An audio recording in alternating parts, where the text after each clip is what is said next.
Hello friends, हम class 11th chemistry NCERT का first unit पढ़ रहे हैं, some basic concepts of chemistry. इसके पिछले फोर्थ वीडियो में मैंने आपको फिजिकल मेजरमेंट जैसे वॉल्यूम है, टेम्परेचर है ना, ये सब बता दिया है, साथ में साइंटिफिक नोटेशन भी बता दिया है। अब हम आगे बढ़ रहे हैं, इसमें पढ़ने वाले हैं सिग्निफिकेंट फिगर्स। मतलब ये क्या है, देखिए हम पहले बात करेंगे किसी फिजिकल मेजरमेंट की। जब हम करते हैं जैसे लंबाई नापते हैं या वजन नापते हैं, मास नापते हैं और उसकी एक वैल्यू देते हैं, ठीक है, तो उसमें कुछ ना कुछ अनसर्टेनिटी रह जाती है। जैसे हमने कहा कि 9.2 ग्राम है और दूसरे ने कहा 9.21 ग्राम है, ऐसा तो कुछ अनसर्टेनिटी रह जाती है। तो उसमें हम कितने फिगर तक को हम सिग्निफिकेंट मानेंगे और उसके बाद वो इनसिग्निफिकेंट हो जाता है, इसकी चर्चा हम यहां पर करेंगे, ठीक है। Every experimental measurement have some amount of uncertainty associated with it because of limitations of measuring instrument and the skill of the person making the measurement। तो जो अनसर्टेनिटी रह जाती है, अनिश्चितता रह जाती है, वो या तो इंस्ट्रूमेंट की गड़बड़ी रहती है या वो व्यक्ति जो काम कर रहा है, नाप रहा है, उसकी गड़बड़ी हो सकती है, ठीक है। For example, mass of an object is obtained using a platform balance and it comes out to be 9.4 gram. देखिए, एक जो वेइंग मशीन होता है, बैलेंस होता है, रखा रहता है जो, उसमें हमने नापा, उसमें तौला, तो वो 9.4 ग्राम दिखाया। लेकिन जब इसी को एनालिटिकल में तौला, बैलेंस में, एनालिटिकल बैलेंस जो हमने इससे पहले वाले में एक फिगर देखा था बड़ा सा, है ना, जो लेबोरेटरी में रखा होता है इसे डिब्बे में, वो बैलेंस है एनालिटिकल बैलेंस। जब उसमें उसका वजन तौला गया तो वो निकला 9.4213 ग्राम। देखिए यहां पर 9.4 निकला था और यहां पर है 9.4213 ग्राम निकला एनालिटिकल बैलेंस में, ठीक है। 4 नंबर तक है आगे के पॉइंट के बाद। The mass obtained by an analytical balance is slightly higher than the mass obtained by using a platform balance. क्योंकि यहां पर अगर आप देखेंगे तो 9.4 का मतलब हो 9.40, लेकिन यहां पर लिखा है 9.42, तो थोड़ा सा ज्यादा निकल गया। जो सिंपल प्लेटफॉर्म बैलेंस है, तराजू है, उससे हमने तौला तो थोड़ा कम निकला, इसमें थोड़ा ज्यादा निकला, ठीक है। Digit 4 placed after decimal in the measurement by the platform balance is uncertain, ठीक है। तो अब यहां पर आप देखिए, इसने कहा कि ये जो 9.4 लिखा है, इसमें जो 4 है ये अनसर्टेन है। कब? जब हमने प्लेटफॉर्म बैलेंस से तौला। क्यों अनसर्टेन है? क्योंकि इसके बाद क्या है, 0 है कि 1 है कि 2 है, ये नहीं बता पा रहा है, इसलिए 4 भी अनसर्टेन हो गया। उसमें कम ज्यादा हो रहे, देखिए जैसे 9.42 ग्राम हो गया, किसी और में तोलेंगे 9.43 हो सकता है, 41 हो सकता है, इसलिए 9.4 में जो 4 है वो अनसर्टेन है, ये लिख रहा है यहां पर, ठीक है। The uncertainty in the experimental और the calculated values is indicated by mentioning the number of significant figures। तो अब देखिए कि जो अनसर्टेनिटी है उसको हम फिगर्स में कैसे दिखाएंगे, या सिग्निफिकेंट फिगर हम कैसे दिखाएंगे, इसको हम आगे समझने वाले हैं। Significant figures are meaningful digits which are known with certainty plus one which is estimated or uncertain। तो देखिए, सिग्निफिकेंट जो फिगर है उसमें ये दोनों पार्ट आते हैं, जो सर्टेन नंबर है वो भी और अनसर्टेन नंबर है वो भी इसमें शामिल होते हैं सिग्निफिकेंट वैल्यू में। ऐसा नहीं है कि सिग्निफिकेंट वैल्यू में सिर्फ सर्टेन नंबर ही शामिल होंगे। जैसे मान लो हमने कहा 9.4, तो ऐसा नहीं है कि 4 हम इसमें इनसिग्निफिकेंट लिखेंगे, नहीं, वो भी सिग्निफिकेंट है। मतलब कि सर्टेन और अनसर्टेन दोनों नंबर सिग्निफिकेंट हो सकते हैं। इसमें कुछ रूल्स हैं, कौन कौन से हम लेंगे ये हम देखेंगे अभी। The uncertainty is indicated by writing the certain digits and the last uncertain digit, ठीक है। तो सिग्निफिकेंट नंबर सर्टेन अनसर्टेन दोनों डिजिट के लिखा जाता है। thus if you write a result as 11.2 ml, we say the 11 is certain and 2 is uncertain and the uncertainty would be ±1 in the last digit।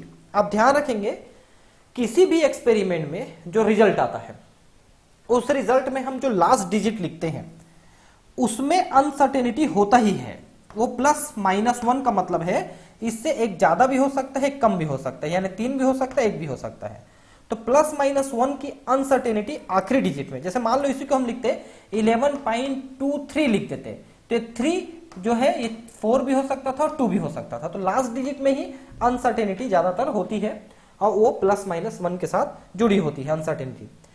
Unless otherwise stated, an uncertainty of plus minus 1 in the last digit is always understood. हम चाहे इसको लिखें या ना लिखें, है ना, unless otherwise, ठीक है, स्टेटेड, हम उसे बताएं या ना बताएं, ये अंडरस्टूड है कि जितना आपने रिजल्ट में फिगर दिया उस फिगर में प्लस माइनस 1 का अनसर्टेनिटी होता ही है आखिरी फिगर में, ठीक है, लास्ट फिगर में। There are certain rules for determining the number of significant figures. अब कैसे हम फिगर को सिग्निफिकेंट मानेंगे, कहां तक मानेंगे, इसके लिए कुछ रूल है, बता रहा है। पहला, all non zero digits are significant. जिसमें जीरो नहीं लगा है, जीरो को छोड़ करके, मतलब जीरो जो है इनसिग्निफिकेंट हो सकता है, कहां कहां पर अभी देखेंगे, लेकिन जीरो के अलावा जितने भी फिगर्स हैं सभी सिग्निफिकेंट हैं। जैसे 285 सेंटीमीटर हमने लिखा, तो इसमें तीनों जो है सिग्निफिकेंट है। तो there are 3 significant figures in, अब यहां पर देखिए 0.25 लिखा है, तो इसमें सिर्फ ये 2 सिग्निफिकेंट फिगर हैं, ये जीरो इसमें सिग्निफिकेंट नहीं है, सिर्फ 2 ही है। तो जो जीरो के अलावा होते हैं वो सभी सिग्निफिकेंट फिगर में शामिल किए जाते हैं, ठीक है। अब जीरो को शामिल करेंगे कि नहीं करेंगे, इसको अब समझना है। देखिए अब जीरो कहां पर शामिल होगा नहीं होगा थोड़ा ठीक से समझेंगे ना, थोड़ा ध्यान देंगे। Zeros preceding to first non zero digits are not significant. समझ रहे हैं बात, कि मतलब वे सभी जीरो जो शुरू में लगे होते हैं वो इनसिग्निफिकेंट है। जैसे आप देखिए 0.03 लिखा है, तो इसमें पहला डिजिट कौन सा है जो जीरो को छोड़ के है, वो है 3, ये पहला डिजिट है। तो इससे पहले के जितने भी जीरो हैं वो इनसिग्निफिकेंट हो जाएंगे। तो पहला नॉन जीरो फिगर जो रहेगा उसके पहले जितने जीरो लगे रहेंगे वो सभी इनसिग्निफिकेंट है। जिसमें इसमें जैसे कि पहला नॉन जीरो फिगर है 3, क्योंकि उसके पहले वाले सभी जीरो हैं, तो ये दोनों इनसिग्निफिकेंट हो गए, इसमें सिग्निफिकेंट सिर्फ 3 है। और वैसे ही यहां पर आप देखिए कि 5 पहला फिगर है जो नॉन जीरो है, इसके पहले जितने भी जीरो हैं वो इनसिग्निफिकेंट है, इसलिए सिग्निफिकेंट फिगर इसमें 2 है। 5 और 2 सिर्फ 2 सिग्निफिकेंट फिगर्स हैं, ठीक है। और उसमें एक ही है 3, इसमें 2 हैं, 5 और 2 ऐसा है, ठीक है। तो ये जीरो जो है अगर पहले लगे हैं किसी भी में तो वो इनसिग्निफिकेंट हो गए, ठीक है। अब जीरो अगर बीच में लगे हैं, जैसे आप देखिए कि ये जीरो इसमें बीच में लगे हैं 2.005, तो इसमें 1 2 3 4 सभी इसमें सिग्निफिकेंट हैं, ठीक है, क्योंकि ये जीरो बीच में लगे हैं, इसके पहले नॉन जीरो फिगर है। तो नॉन जीरो फिगर जहां से चालू हो जाता है, डिजिट चालू हो जाता है, वहां के बाद के सभी जीरो सिग्निफिकेंट हो जाते हैं। तो 2.005 अगर हमने लिख दिया तो ये जीरो उसमें शामिल हो गया और ये चारों जो है सिग्निफिकेंट हो गए। चलिए,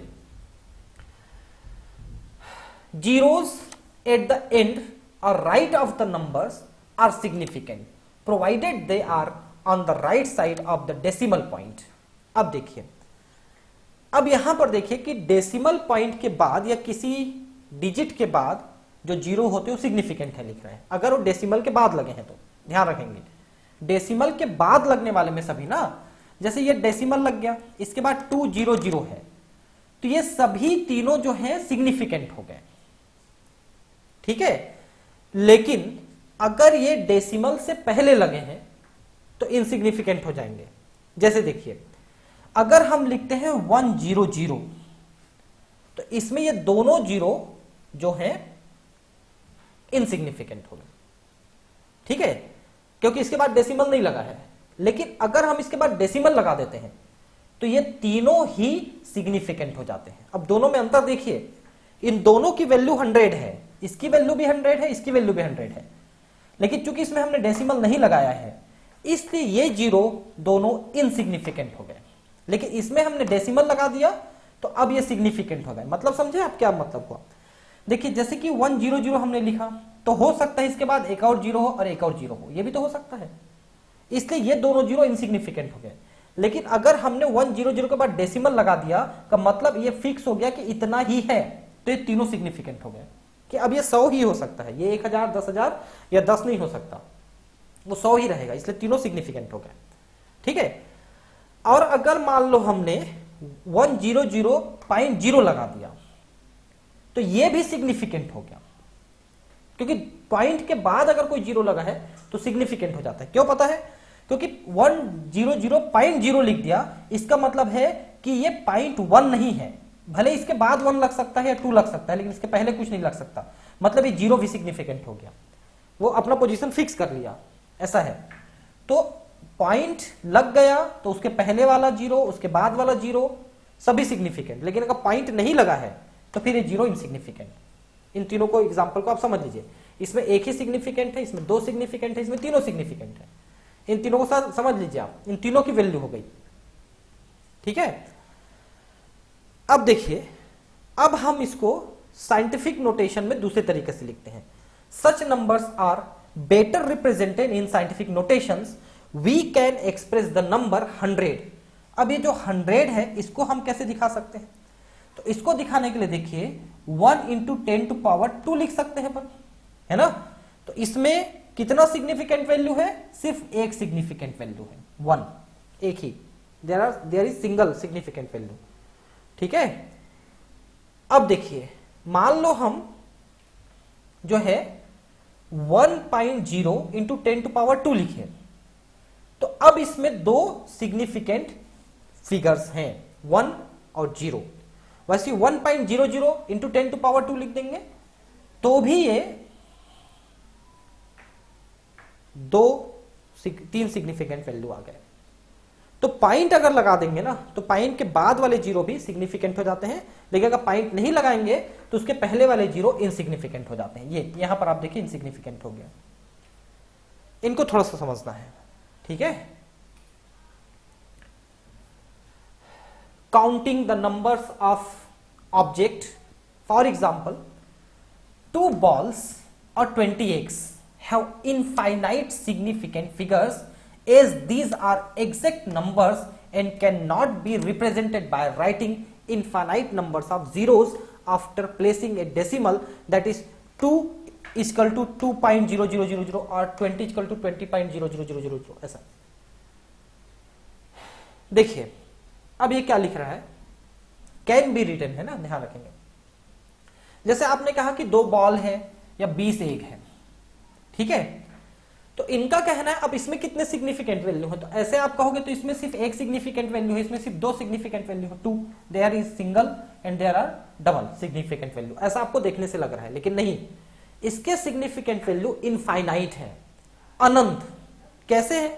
क्योंकि अब देखिए जैसे 2 है, 2 बॉल है, वो फिक्स है ना, 2 बॉल ही है, तो उसमें हम कैसे लिख सकते हैं 2.0 करके 2.10 20 3 जितना भी जीरो बढ़ा सकते हैं अनंत तक।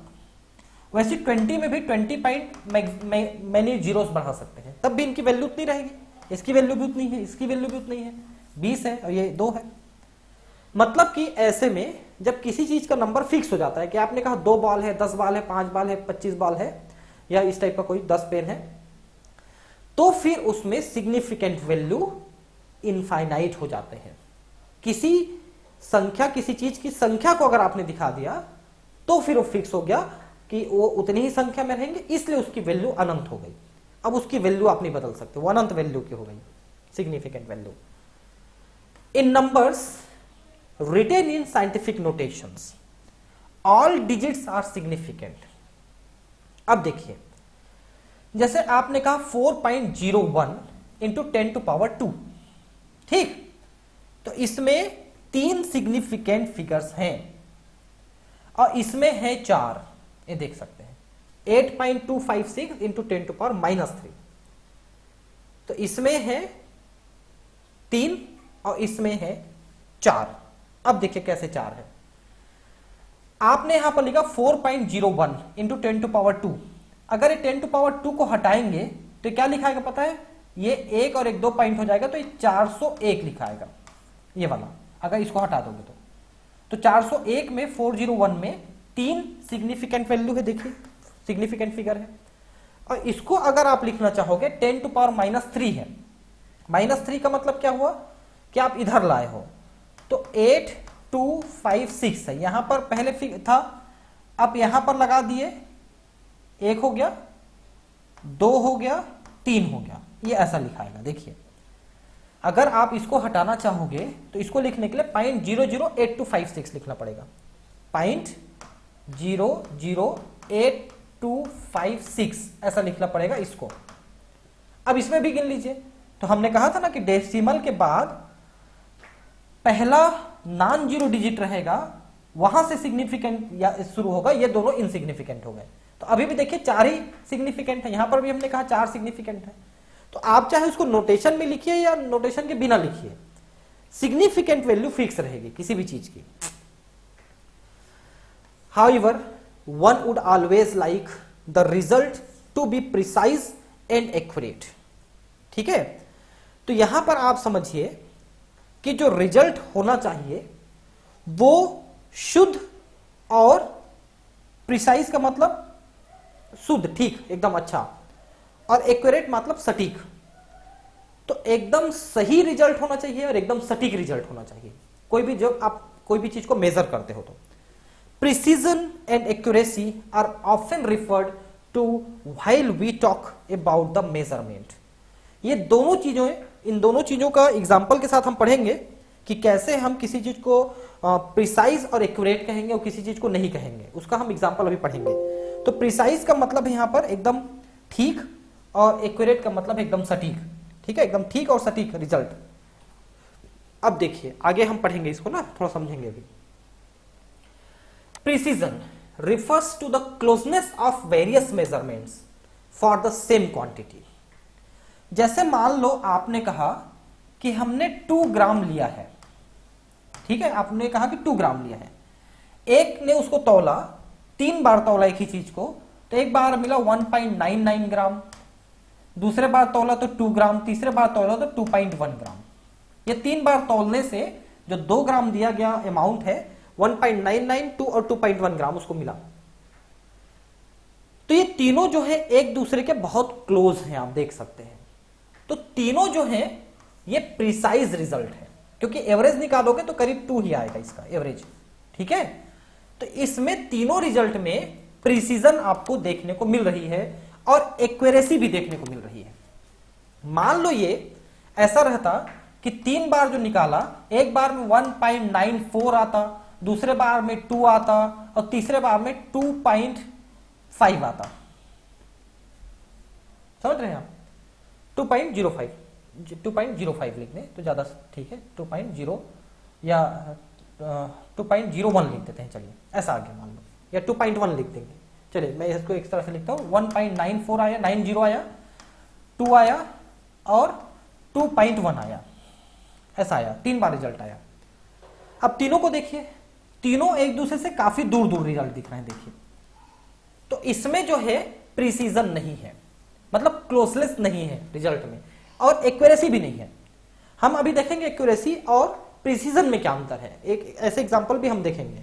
तो मैं अभी आपको ये समझाने की कोशिश कर रहा हूं कि एक ही चीज का जब एक से ज्यादा बार आप मेजरमेंट लेते हो तो हर बार जो मेजरमेंट का निकलता है रिजल्ट वो एक दूसरे के काफी पास पास रहते हैं ना, तो फिर वो प्रिसीजन कहलाता है, वो प्रिसाइज कहलाता है। ठीक है, However, accuracy is the agreement of a particular value to the true value of the result. जैसे आपने तौला और 2 ग्राम ही निकला, 2 ग्राम का चीज तो एकदम एक्यूरेट निकला, ऐसा है। फॉर एग्जाम्पल देखिए, if the true value for a result is 2 ग्राम।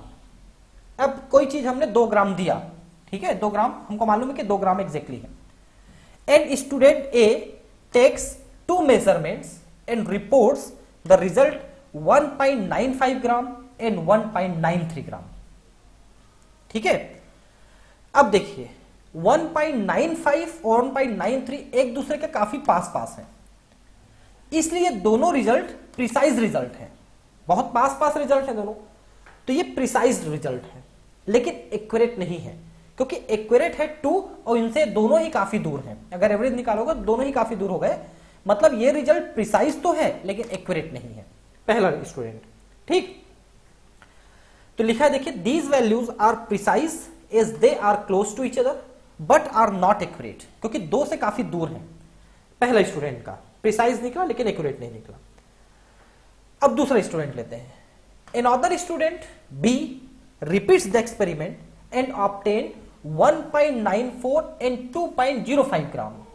अब देखिए, इन दोनों का एवरेज निकालोगे तो करीब करीब ये 2.0 यानी 2 के आसपास आ रहा है, एवरेज निकालोगे तो। लेकिन ये एक्यूरेट फिर भी नहीं आएगा, ठीक है। तो ना तो ये पास पास है ना एक्यूरेट है, क्योंकि 2.0 आना चाहिए एक्यूरेट वैल्यू। एवरेज निकालेंगे तो भी आना चाहिए, लेकिन एवरेज इतना दूर दूर का एवरेज नहीं निकालेंगे ना, गलत हो गया। तो ये दोनों रिजल्ट ना तो प्रिसाइज रिजल्ट है ना एक्यूरेट रिजल्ट है। प्रिसीजन और एक्यूरेसी दोनों नहीं है इस स्टूडेंट का, ठीक है।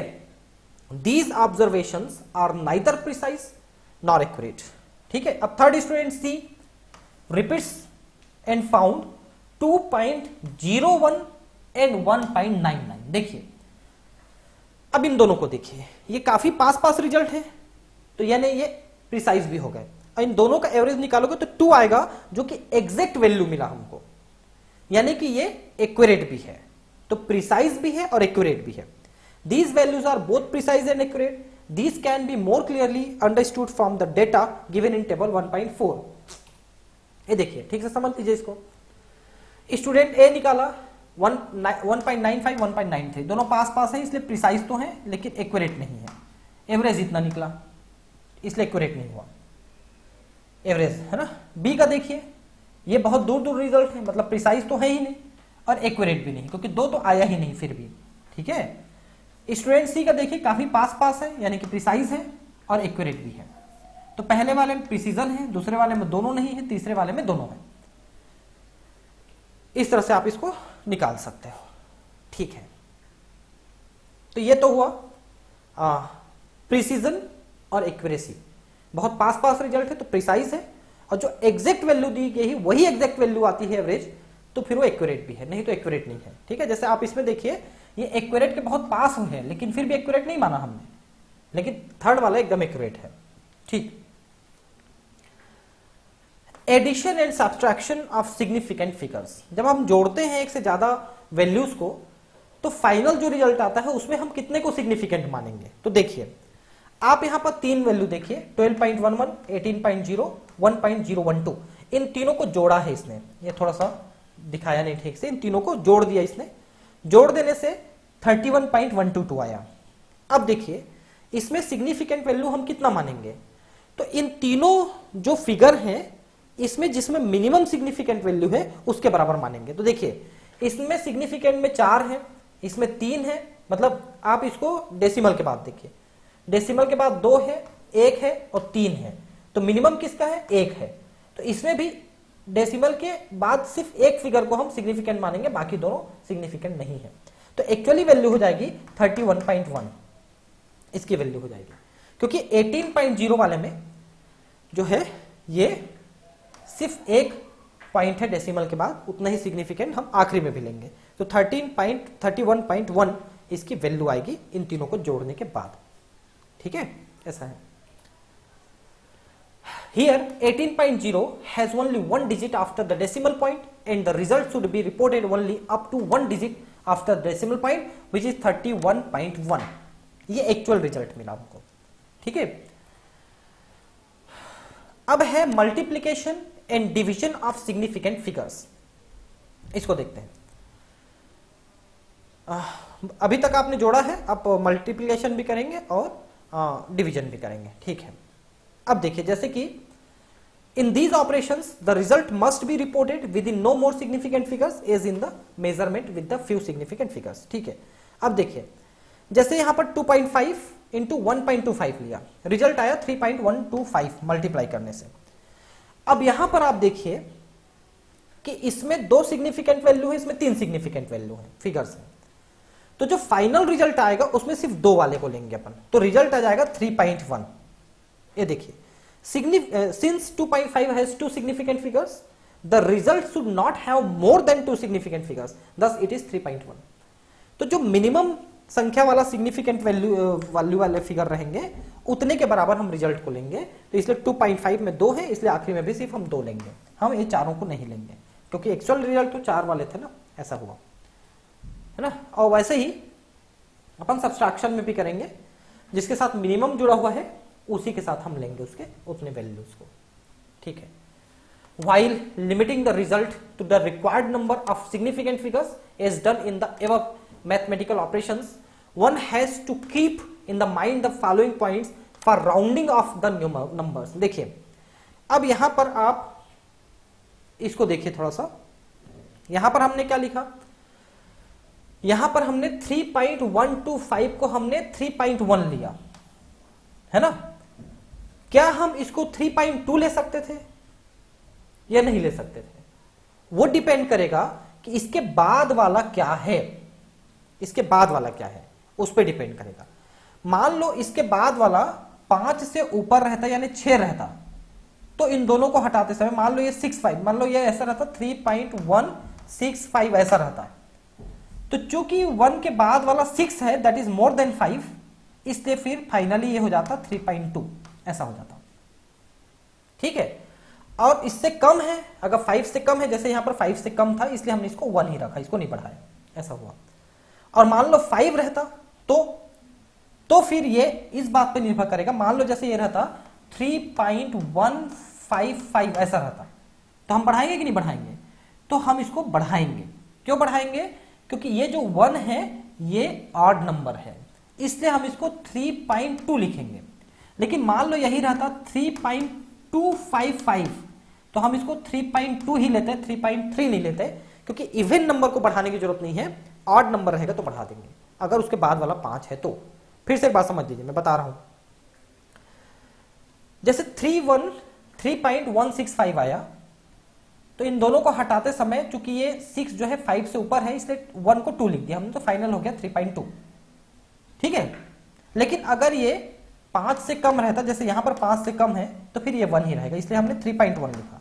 मान लो 5 रहेगा, तो जैसे 3.155 है, तो यहां पर चूंकि 1 ऑड नंबर है, तो फाइनली हम इसको इवन करने के लिए 2 ले लेंगे, और अगर ये ऑलरेडी इवन नंबर है तो हम इसको नहीं बढ़ाएंगे। अगर उसके बाद वाला 5 है तो, 5 से ज्यादा है तो बढ़ा देंगे, 5 से कम है तो नहीं बढ़ाएंगे, 5 है तो तब बढ़ाएंगे जब वो ऑड नंबर रहेगा, और नहीं तो नहीं बढ़ाएंगे, इवन नंबर रहेगा तो नहीं बढ़ाएंगे। उसी सब चीज को आगे ये पूरा समझा रहा है, मैं फिर से आपको पढ़ के बता रहा हूं। देखिए,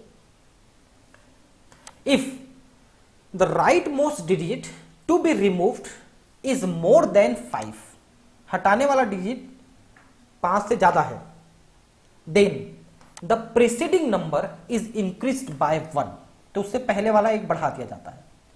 जैसे कि मान लो हम इसमें से 6 को हटाना चाहते हैं, तो 6 जो है 5 से ज्यादा है, इसको हटाएंगे तो इसको 9 लिखेंगे, 8 को 9 कर देंगे, तो ये हो जाएगा 1.39 हो जाएगा, ऐसा, ठीक है। लेकिन अगर वो 5 से कम रहता, जैसे कि यहां पर देखिए 4.334 लिखा है, if you want to remove this 4 then 3 should not be increased because 4 is less than 5, तो हमको 3 को बढ़ाने की जरूरत नहीं है, हम एज इट इज लिख लेंगे 4.33।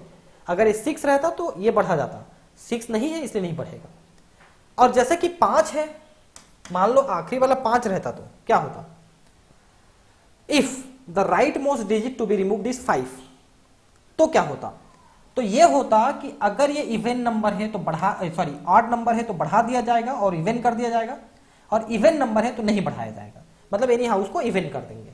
अगर 5 है तो हटाने वाला डिजिट 5 है तो उसके पहले वाले को इवन कर देंगे, अगर ऑलरेडी है तो नहीं करेंगे, कुछ नहीं है तो इवन कर देंगे, ऐसा है। देखिए, if the right most digit to be removed is 5, then the preceding number is not changed if it is an even number, but it is increased by 1 if it is an odd number. For example, if यहां पर देखिए 6.35 लिखा है, इसके 5 को हटाना है, तो 5 से पहले वाला 3 ऑड नंबर है, इसलिए इसको 4 लिख देंगे तो हो जाएगा 6.4, ये देखिए, ठीक है। तो ये हो जाएगा 6.4 ये लिखा है। देखिए क्यों ऐसा हो 6.4, क्योंकि जो 5 को हटाए तो 5 से पहले वाला ऑड नंबर है, तो फिर ये बढ़ करके इवन नंबर करना पड़ेगा, बढ़ाना पड़ेगा और उसको 4 करना पड़ा। ठीक है, लेकिन अब यहां पर देखिए जैसे 6.25 है, यहां पर 5 को हटाएंगे तो उसके पहले वाला ऑलरेडी इवन नंबर है, तो हम इसको नहीं बढ़ाएंगे और ये 6.2 ही रहेगा। ऑड नंबर है 5 से पहले वाला तो उसको बढ़ा देंगे, इवन नंबर है तो नहीं बढ़ाएंगे। इस एक विशेष पॉइंट को आपको ध्यान रखना है, बाकी चीज आपको ऑटोमेटिक बन जाने वाला है। ठीक है, अब है डायमेंशनल एनालिसिस। ठीक है, किसी की लंबाई चौड़ाई ऊंचाई हम कैसे चेंज करेंगे, कैसे नापेंगे, हम ये बात करेंगे इसमें। Often while calculating there is a need to convert units from one system to another. जैसे हम इंच को सेंटीमीटर में कन्वर्ट कर रहे हैं, सेंटीमीटर को मीटर में कन्वर्ट कर रहे हैं, है ना, या फ़ारेनहाइट को सेंटीग्रेड में कन्वर्ट कर रहे हैं, ऐसा तो चेंज करने की जरूरत पड़ सकती है। ठीक है, the method used to accomplish this is called factor level method और यूनिट फैक्टर मेथड और डायमेंशनल एनालिसिस। तो इस काम को पूरा करने के लिए जो मेथड अपनाते हैं उसको 3 नामों से जानते हैं, factor level method, unit factor level method, sorry unit factor method और डायमेंशनल एनालिसिस। अब कैसे, देखिए एग्जाम्पल। ठीक है, a piece of metal is 3 inch. ठीक है, इंच को दिखाने के लिए IN लिख देते तो इंच हो जाता है, जैसे सेंटीमीटर के लिए CM लिखते हैं, मीटर के लिए M लिखते हैं, वैसे इंच के लिए IN लिखते हैं। 3 इंच लंबा है। अब इसको सेंटीमीटर में what will be length in centimetre, इसको सेंटीमीटर में कैसे निकालेंगे, देखिए। तो सॉल्यूशन में आप समझिए कि 1 इंच जो होता है वो 2.4 सेंटीमीटर के बराबर होता है, इस बात को आपको पता होगा। 1 इंच इक्वल टू 2.54 सेंटीमीटर। मतलब क्या हुआ कि 1 इंच और 2.54 सेंटीमीटर एक दूसरे के बराबर हैं, यानी कि अगर इस तरह से लिखेंगे तो इसकी वैल्यू 1 आएगी। इंच को 1 inch divided by 2.54 centimetre, both are equal, so result will be 1। या उल्टा कर देंगे तो भी रिजल्ट 1 आएगा, जैसे इसको ऊपर इसको नीचे करेंगे तो भी, जैसे 2/2 इक्वल टू 1। अब इसको ऊपर और इसको नीचे कर दोगे, 2/2 कर दोगे तो भी 1, ऐसा ही है ना, ये इसका मतलब समझे बात को। 1 inch is equal to 2.54 centimetre. अब एक दूसरे को डिवाइड करोगे तो 1 आएगा ना, चाहे इसको ऊपर रखो कि इसको ऊपर रखो, समझिए। अब ये तीनों एक दूसरे के बराबर हो गए ना। अब हमको क्या निकालना है, 3 इंच को सेंटीमीटर में निकालना है। किस में निकालना है, सेंटीमीटर में। तो इन तीनों में से हम किस फार्मूले को यूज करेंगे, जिसके ऊपर यानी न्यूमरेटर जो है वो सेंटीमीटर लिखा होना चाहिए। देखिए जैसे इसमें न्यूमरेटर में इंच लिखा है, इसके न्यूमरेटर में सेंटीमीटर लिखा है, तो हम फार्मूले में लेंगे इसको। ठीक है, तो देखिए कैसे सॉल्व करेंगे। ये देखिए 3 inch equal to 3 inch into 2.54 centimetre divided by 1 inch, ऐसा लिखेंगे अपन। क्यों ऐसा लिखे, क्योंकि हमको सेंटीमीटर में कन्वर्ट करना है, इसलिए उस फार्मूले में से हम इसको चुने हैं जिसके न्यूमरेटर में सेंटीमीटर लिखा है। अब ये देखिए, ये 1 का तो मतलब है नहीं, ये इंच और इंच कट गया, समझ रहे हैं बात को, ये 1 का कोई मतलब नहीं है। तो अब इस 3 का इससे मल्टीप्लीकेशन कर देंगे तो ये आ जाएगा मल्टीप्लीकेशन और ये आ जाएगा आंसर। आप सीधे सीधे इसको निकाल सकते थे कि 1 इंच में 2.54 है तो 3 इंच में कितना होगा, तो मल्टीप्लाई करना है। लेकिन मैं आपको इतना लंबा चौड़ा क्यों बताया, क्योंकि इस मेथड को अपन यूनिट इसको फैक्टर लेवल मेथड या यूनिट फैक्टर मेथड कहते हैं। यूनिट, ये जो हमने लिखा ना, ये यूनिट्स है, ये यूनिट्स है। ठीक है, ऐसा है, तो उसी को हमने लिखा यहां पर। Both of these are called unit factors, जो हमने लिखा इधर यूनिट फैक्टर, ये दोनों यूनिट फैक्टर हैं। ठीक है, both of these are unit factors. If some number is multiplied by these unit factors that is 1, it will not be affected otherwise. So the 3 inch given above is multiplied by the unit factor, so ये देखिए उन दोनों में से एक unit factor को लिए, किस यूनिट फैक्टर को लिए, देखिए फिर से एक बार बता रहा हूं, ये दोनों यूनिट फैक्टर है, ये भी यूनिट फैक्टर है, ये भी यूनिट फैक्टर है। इन्हीं में से किसी को लेके मल्टीप्लाई करना है। किसको लेंगे, जिसमें हमको कन्वर्ट करना है वो न्यूमरेटर में लिखना होना चाहिए। ठीक है, इसलिए हम इसको लिए और लिख करके मल्टीप्लाई कर दिए, हमारा आंसर आ गया। Now the unit factor by which multiplication is to be done is that unit factor this is the above case which gives the desired units, that is the numerator should have that part which is required in the desired result। मतलब इसमें ये लिखा है कि numerator में वो चीज होना चाहिए जो हमको चाहिए, तो न्यूमरेटर में ये लिखा है जो हमको चाहिए, क्योंकि हमको सेंटीमीटर चाहिए रिजल्ट में, इसलिए उसको लिया हमने। क्योंकि दूसरे वाले में, इस वाले में न्यूमरेटर में इंच लिखा है और हमको क्या चाहिए सेंटीमीटर, इसलिए हमने इसको लिया। ये मैं आपको बताने के लिए इसको डिटेल बताया हूं थोड़ा सा। It should also be noted in the above example that units can be handled just like other numerical part. It can be cancelled, divided, multiplied, squared etcetera. Let us study one more example. तो इसमें लिखा है कि unit को जो लिखा है उसको भी काटा पीटा जा सकता है। जैसे हमने आप देखे यहां पर कि इंच और इंच को काट दिया हमने, है ना।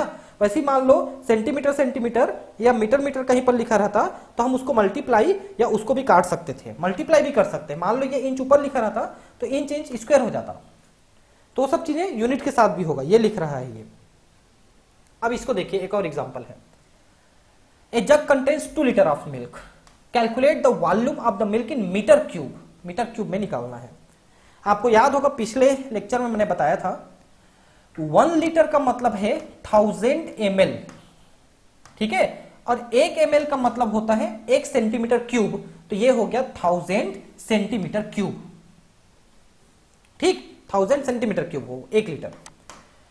अब मीटर को आप देखिए, 1 मीटर का मतलब होता है 100 सेंटीमीटर, ठीक है ना। 1 मीटर इक्वल टू 100 सेंटीमीटर। तो 1 मीटर और 100 सेंटीमीटर बराबर हैं। इन दोनों को ऊपर नीचे इस तरह से डिवाइड करोगे तो 1 आएगा, और इसको ऊपर का किसको नीचे करोगे तब भी 1 आएगा। तो ये 2 यूनिट फैक्टर हमारे पास तैयार हो गए। देखिए 2 यूनिट फैक्टर तैयार हो गए। अब इसमें से एक यूनिट फैक्टर को लेकर के हम मल्टीप्लाई करेंगे, लेकिन उससे पहले आप देखिए थोड़ा सा और कन्वर्ट करना पड़ेगा हमको।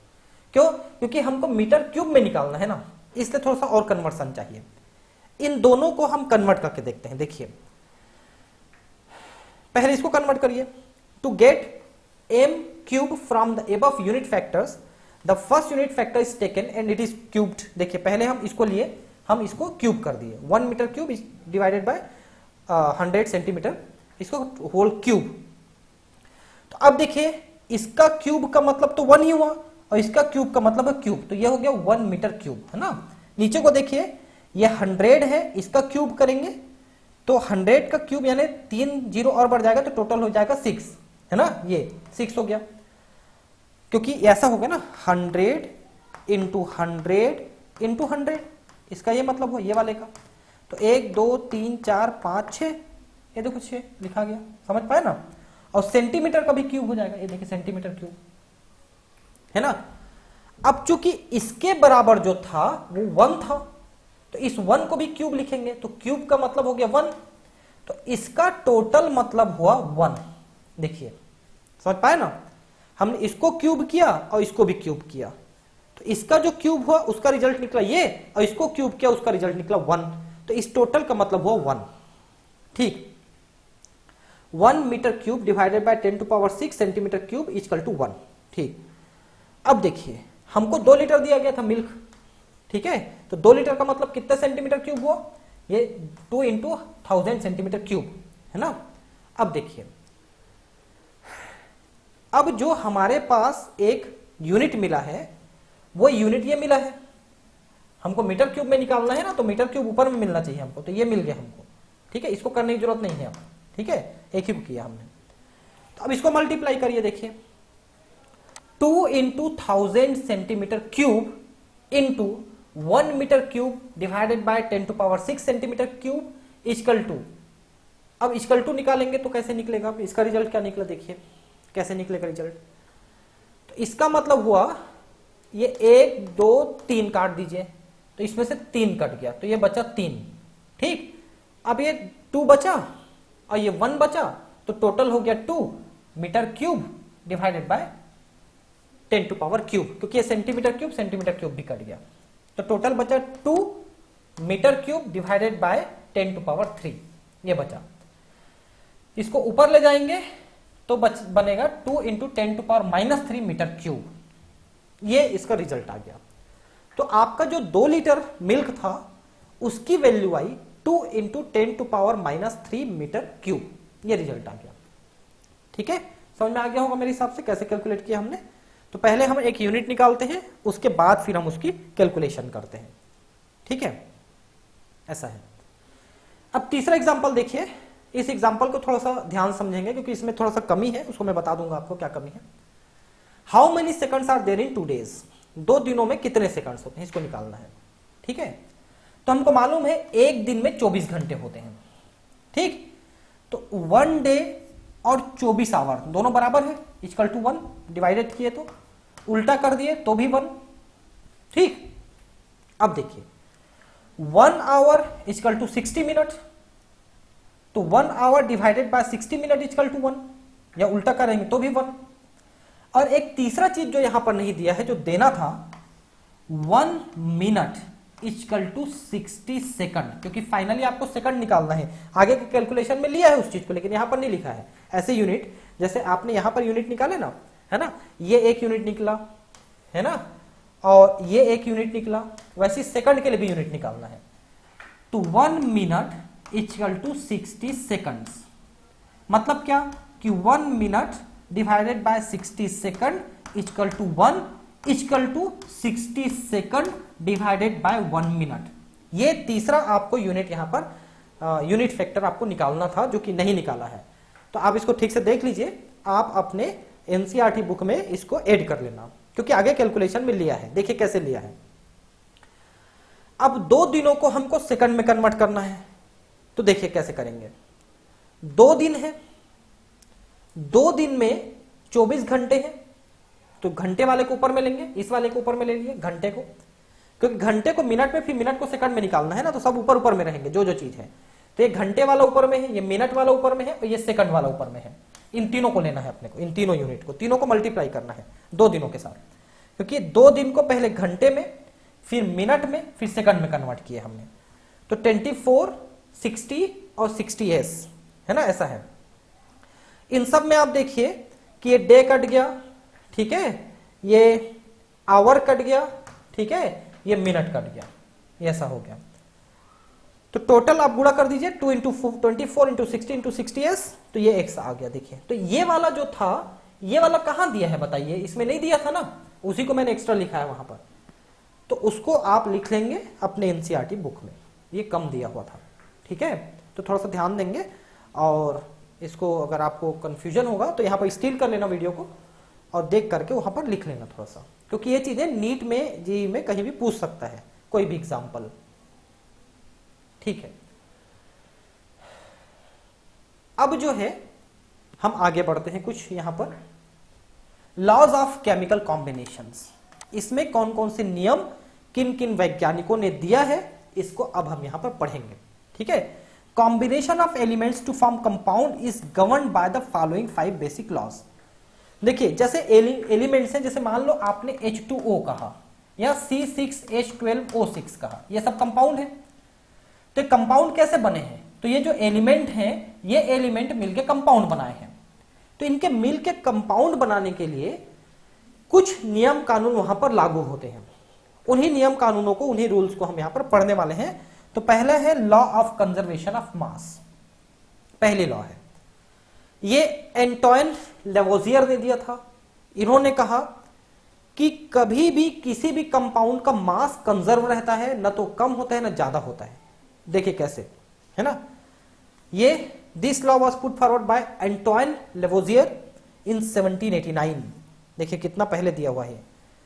ही performed careful experimental studies for combustion reactions and reached to the conclusion that in all physical and chemical changes there is no net change in mass during the process।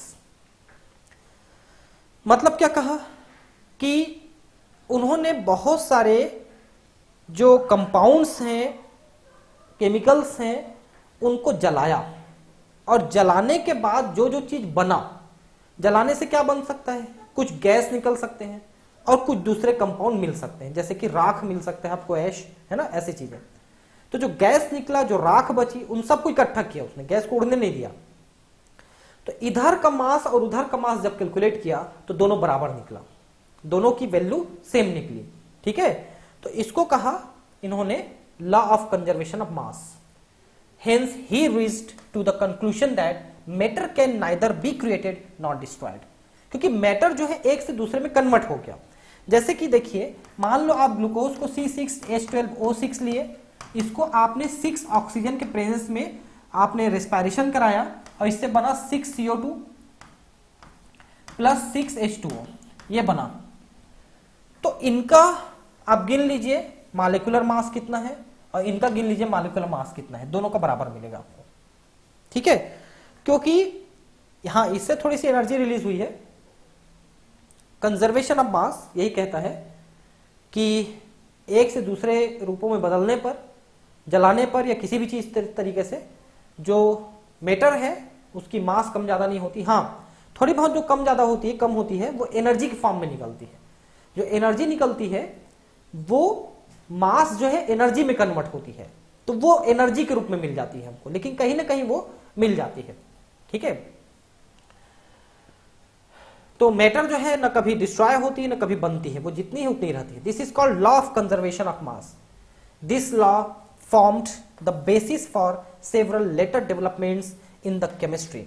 तो बहुत सारे और चीजों को हमने डिस्कवर किया बाद में केमिस्ट्री में इन्हीं लॉस के जरिए। In fact this was the result of exact measurement of masses of reactants and products and carefully planned experiments performed by the Lavoisier. इसमें सबसे बड़ी मुश्किल बात यह थी कि जो रिएक्टेंट था उसको तो आप तौल सकते थे, लेकिन जो प्रोडक्ट बनेगा उसमें गैस है और गैस निकल जा रहा है, तो उसको रोकना, उसको इकट्ठा करना और उसको फिर कैलकुलेट करना, उसका मास कैलकुलेट करना, इट वाज क्वाइट डिफिकल्ट। तो इसके लिए लेवोसियर ने काफी प्लान किया एक्सपेरिमेंट के लिए, और प्लान्ड एक्सपेरिमेंट के जरिए ही इन्होंने ये सब चीजों को कैलकुलेट किया, इसलिए आज हम उनका नाम यहां पर पढ़ पा रहे हैं। दूसरा है लॉ ऑफ डेफिनाइट प्रोपोर्शंस। ये जोसेफ प्राउस्ट ने इसको दिया था। ठीक है, डेफिनाइट प्रोपोर्शन का मतलब क्या है कि कोई भी कंपाउंड है उसमें जो एटम्स हैं, जो एलिमेंट्स हैं, उनका रेशियो बराबर रहेगा। जैसे मान लो H2O आप कहते हो, तो हाइड्रोजन इसमें 2 है, ऑक्सीजन 1 है, तो H2 आप कहीं से ले लो, चाहे वो समुद्र से ले लो, नदी से ले लो, तालाब से ले लो, जमीन से ले लो, कहीं से भी पानी लोगे, तो ये एक ऐसा कंपाउंड है या कोई भी कंपाउंड है जिसके जो भी एलिमेंट्स हैं उनका रेशियो हमेशा एक जैसा रहेगा। मतलब पानी कहीं से भी लेंगे, हाइड्रोजन ऑक्सीजन 2.1 ही रहेगा। वैसे कोई भी कंपाउंड आप लीजिए, उसके जो एलिमेंट्स जिस रेशियो में है, जैसे मान लो C6H12O6 आप कहते हो, तो कार्बन इसमें 6 है और हाइड्रोजन 12 है, ऑक्सीजन 6 है, मतलब 1:1 का रेशियो है कार्बन हाइड्रोजन ऑक्सीजन का। तो ग्लूकोज आप कहीं से ले लीजिए, चाहे वो हमारे ब्लड से ले लीजिए, किसी फ्रूट से ले लीजिए, गन्ने से ले लीजिए, शहद से ले लीजिए, कहीं से भी आप ग्लूकोज लीजिए, उसमें कार्बन हाइड्रोजन ऑक्सीजन का रेशियो 1:1 ही रहेगा। तो इस टाइप के जो रेशियो है वो हमेशा फिक्स्ड रहता है। ठीक है, इसी को कहते हैं law of definite proportions. This law was given by A French chemist Joseph Proust. थोड़ा नाम याद रखेंगे कौन किसने किसने दिया। ही stated that A given compound always contains exactly the same proportions of elements by weight। तो हमेशा excuse me, एक ही प्रोपोर्शन में मिलेंगे। ठीक है, जैसे देखिए, Proust worked with 2 samples of cupric carbonate CuCO3, ये हो गया क्यूप्रिक कार्बोनेट, क्योंकि यहां पर कार्बोनेट में 2 माइनस होता है और कॉपर में 2 प्लस होता है, तो कॉपर का 2 प्लस क्यूप्रिक कहलाता है, कॉपर का 1 ही प्लस ये क्यूप्रस कहलाता है। क्यूप्रस कार्बोनेट नहीं बनता है, क्यूप्रिक कार्बोनेट। हाँ, क्यूप्रस कार्बोनेट एक कंडीशन में बन सकता है, Cu2CO3 बनेगा, तब ये क्यूप्रस कार्बोनेट बनेगा। ठीक है, लेकिन CuCO3 है तो ये क्यूप्रिक कार्बोनेट है, क्योंकि यहां पर 2 कॉपर है ना, तो दोनों सिंगल सिंगल प्लस प्लस रहेंगे और दोनों डबल माइनस के साथ बैलेंस करेंगे, तब ये क्यूप्रिक कार्बोनेट बन सकता है। लेकिन हम क्यूप्रस कार्बोनेट की बात कर रहे हैं। इन्होंने जो काम किया वो क्यूप्रिक कार्बोनेट पे काम किया इन्होंने, ठीक है। One of which was natural origin and the other was synthetic. तो क्यूप्रिक कार्बोनेट दो लिया, एक बनाया हुआ और एक पहले से बना हुआ, मतलब naturally. He found that the composition of elements present in it was same for both the samples as shown below. तो अब यहां पर देखिए कैसा हुआ, ये हुआ क्यूप्रिक कार्बोनेट, ठीक है।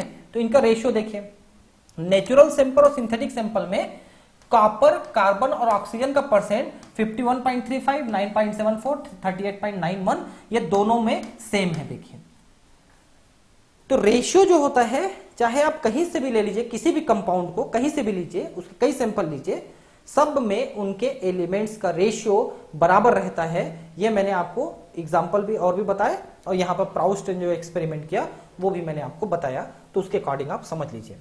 Thus, he concluded that irrespective of the source, a given compound always contain same elements combined together in the same proportion by mass। तो मास में वो सेम प्रोपोर्शन में रहेंगे, जैसे पानी में H2O में 2:1 है, और वैसे आपने ग्लूकोज में देखा 1:1 का रेशियो है।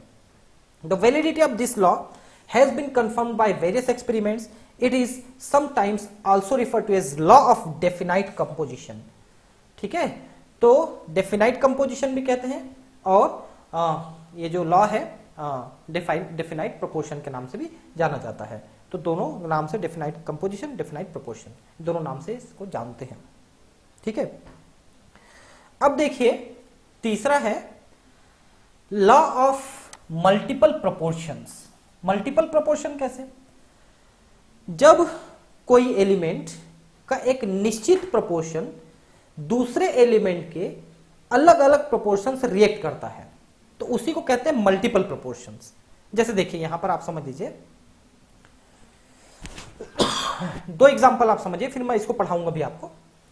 दो एग्जांपल समझिए, एक वाटर है H2O और दूसरा हाइड्रोजन पेरोक्साइड H2O2। इन दोनों एग्जांपल को आप समझिए, ठीक है।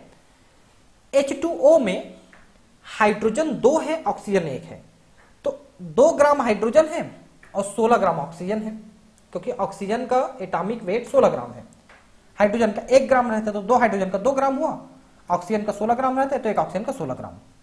तो 2 ग्राम के साथ 16 ग्राम है, तो 2:16 है यहां पर रेशियो ना, ग्राम के हिसाब से। और हाइड्रोजन पेरोक्साइड में 2 हाइड्रोजन और 2 ऑक्सीजन है, तो यहां पर 2 के साथ 32 जुड़ा है, ठीक है। तो टोटल ये 18 ग्राम हो गया और ये 34 ग्राम हो गया। तो ये है मल्टीपल प्रोपोर्शन का लॉ, है ना, कि मतलब एक जो एलिमेंट है उसका फिक्स अमाउंट, जैसे कि फिक्स मास, जैसे कि हाइड्रोजन का 2 ग्राम, दोनों में ये 2 ग्राम हाइड्रोजन ऑक्सीजन के 16 ग्राम और 32 ग्राम दोनों से कॉम्बिनेशन करके वाटर और हाइड्रोजन बना सकता है। तो मल्टीपल प्रोपोर्शन मिल सकते हैं अलग अलग कंपाउंड में, वो कंपाउंड अलग अलग रहेंगे। This law was proposed by Dalton in 1803. According to this law, if two elements can combine to form more than one compound, the masses of one element that combine with a fixed mass of the other element are in the ratio of small whole number। ठीक है, तो small whole number कैसा, यहां पर 1 है तो 2 है तो 3 है तो 4 है, ऐसा है ना, ऐसा होल नंबर में रहेंगे। फॉर एग्जाम्पल यहां पर हाइड्रोजन पेरोक्साइड का मैंने आपको बता ही दिया। Here the masses of oxygen that is 16 and 32 grams which combine with a fixed mass of hydrogen that is 2 gram sample, तो ये bears a simple ratio 16:32 और 1:2, ठीक है। तो ये हो गया, ठीक है। अब बाकी चीजें मैं आपको नेक्स्ट क्लास में पढ़ाता हूं, ये थोड़ा लंबा हो जा रहा है ना। तो नेक्स्ट में हम पढ़ेंगे गेल-लुसाक्स लॉ ऑफ गैसियस वॉल्यूम्स, ठीक है। उसके बाद एवोगैड्रो भी पढ़ेंगे अपन, एवोगैड्रो लॉ, है ना। ये सारी चीजें हम अब नेक्स्ट क्लास में पढ़ेंगे, ठीक है फ्रेंड्स। मुझे उम्मीद है कि आपको ये लेक्चर्स पसंद भी आ रहे होंगे और समझ में भी आ रहे होंगे। और अगर ऐसा है और आपने अगर सब्सक्राइब नहीं किया है मेरे चैनल और आपको अच्छा समझ में आ रहा है, बहुत पसंद आ रहा है, तो कृपया मेरा चैनल आप सब्सक्राइब कर लीजिए, है ना। बेल आइकॉन को प्रेस कर दीजिए, डेली वीडियो अपलोड करूंगा आपको नोटिस मिल जाएगा, ठीक है, नोटिफिकेशन मिल जाएगा। तो ठीक है, फिर मिलते हैं अगले क्लास में, है ना। Thank you, bye.